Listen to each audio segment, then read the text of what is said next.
ఓం నమ శివాయ. మీరు మాట్లాడొద్దు, నేను చెప్తానన్ని. చంద్రకళనా మీ పేరు? అవునండి. అవునా? అలా టెన్షన్ అవుతుంది ఏంటండి? కరెక్టే చెప్పాను కదా. షాక్ అవ్వద్దు, ఆగండి ఆగండి కొంచెం. రవినూతల ఇంటి పేరు? అవునండి. మోహన్ రావు బాగున్నాడా? బాగున్నారండి. మీ ఆయన, మీ హస్బెండ్?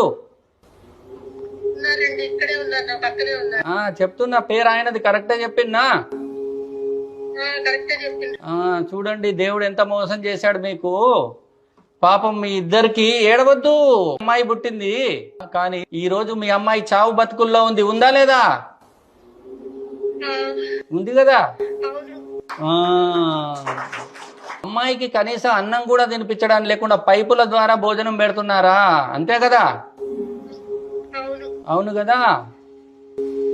అవును. పెళ్లి చేసి పంపించాల్సిన ఏజ్ లో అనుకోకుండా ఒకరోజు రోగంతో పడిపోయి